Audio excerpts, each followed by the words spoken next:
Good morning, everybody, and welcome to Jason Mackey's First 10 and Quick Hit Podcast to get you ready for the day. Today is Tuesday, July 23rd in Pittsburgh, Pennsylvania, and talking to you after a Pirates victory that was quite important, exciting, plenty to dissect in all of that. Mitch Keller's excellent start, a great play by Rowdy Tellez, Nick Gonzalez with a clutch RBI.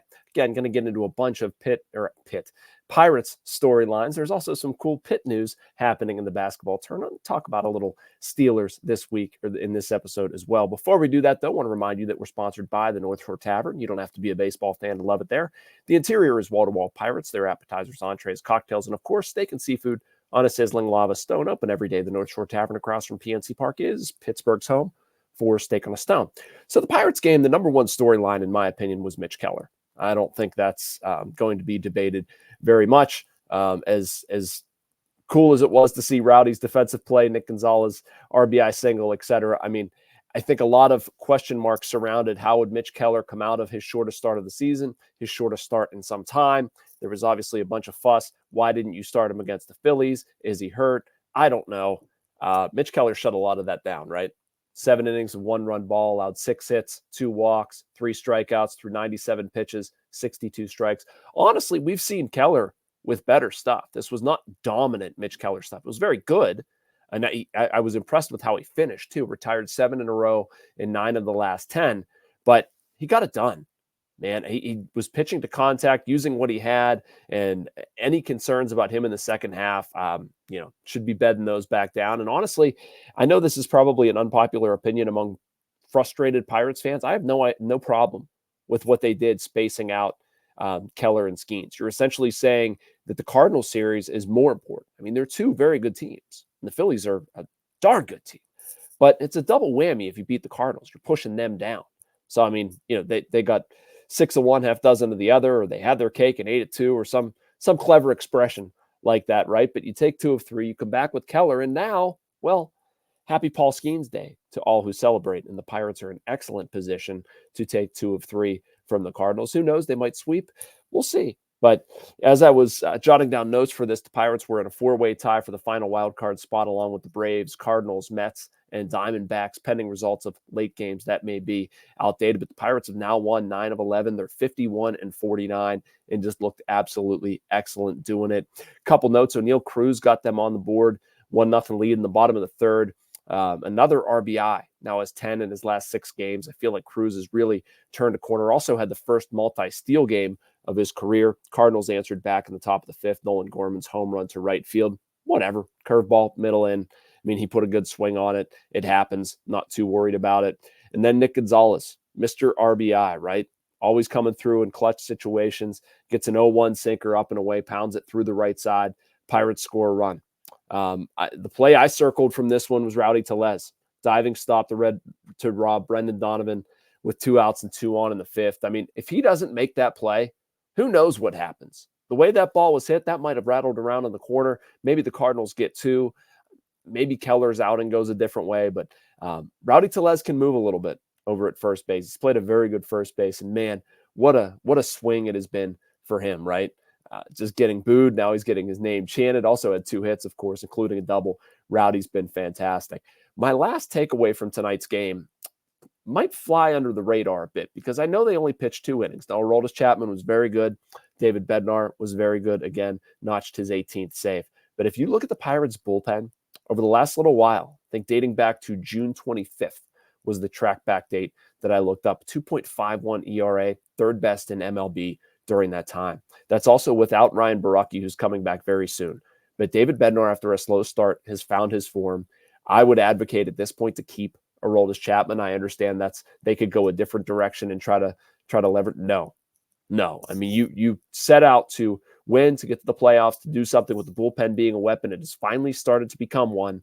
I don't want to see them dismantle it. Carmen Mlodzinski, his resurgence has obviously been huge.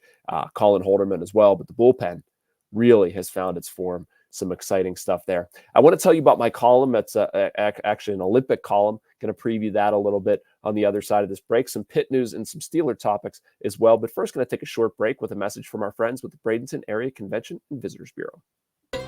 Embrace the laid-back charm of island life while sinking your toes in the sand and discovering real, authentic Florida in the Bradenton area. Unspoiled beauty and pristine beaches, a vibrant waterfront downtown energized by local arts and culture, fresh Floridian cuisine with a flourish of rich history, and friendly locals ready to welcome you to this preserved paradise on Florida's Gulf Coast. Plan your visit today at BradentonGulfIslands.com.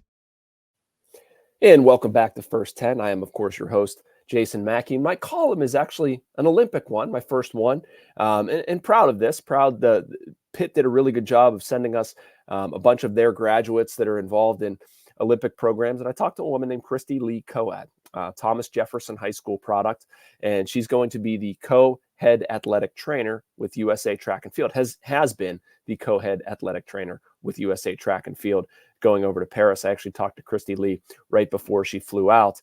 And a neat thing, this is actually her second Olympic Games, but her first one was 2021, obviously postponed from 2020 in Tokyo, and it's going to be her first real experience. So I talked to her about that. I talked to her about finding some Pitt connections.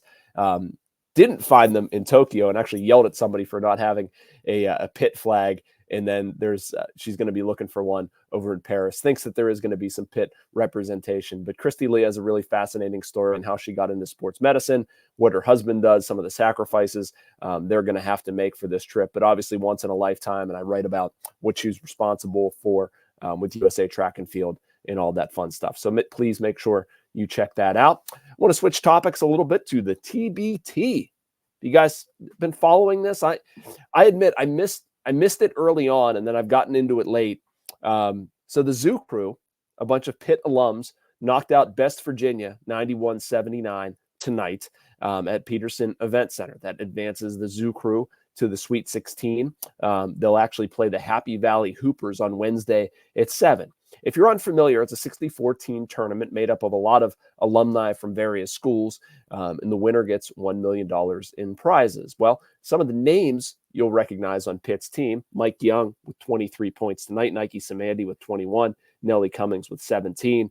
The coach and GM of the team is Gilbert Brown. The defense tonight was very good. That should feel familiar to some of those former Pitt teams, but they forced 18 turnovers, including 8 steals. Make sure to check out Abby Schnabel's coverage of that one in the Post-Gazette. Again, just a cool event, and I am all in anytime Pitt beats West Virginia and Penn State and things, although I don't really have a horse in the race. They should make up a team of Westminster alums. I think that should be the goal, and maybe a baseball tournament with Westminster alums. Anyway, all right, we won't actually do that. The last question, I wanted to roll this ball out here for you guys. I was going to weigh in on it a little bit. One, any questions you want to sort of see us broach with the Steelers? It's going to be that time of year, and I think it's an interesting discussion point here, but just an easy entry point.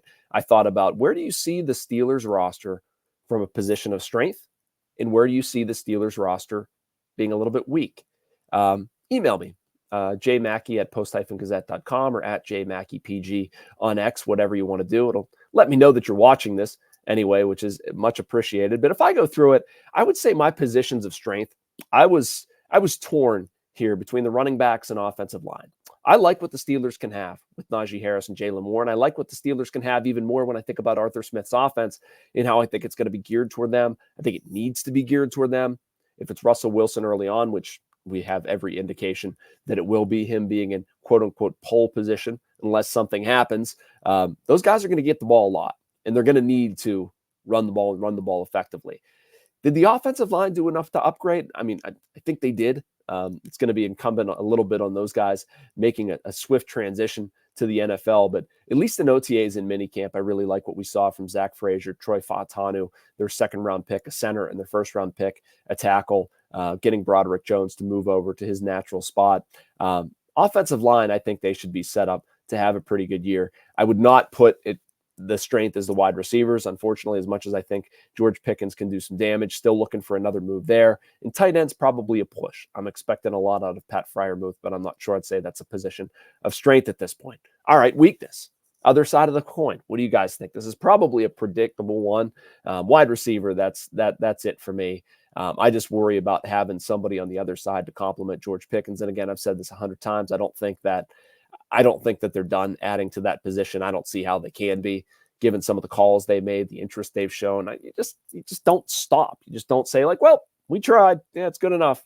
I don't think a team in their position is okay doing that. And I do worry about defensive back a little bit. I expect a significant step forward from Joey Porter Jr. this year, but, and Minkah Fitzpatrick as well. I like that. But what else? I thought Cam Sutton was going to be an interesting play, especially in the slot.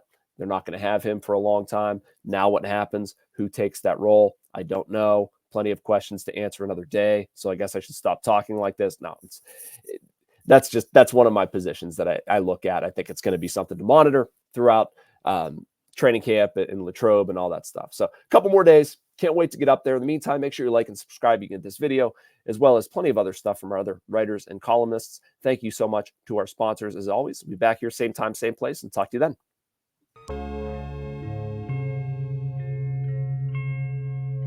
Thank you for checking out this content from Post-Gazette Sports. If you watch this video on YouTube, please like the video and subscribe to our channel.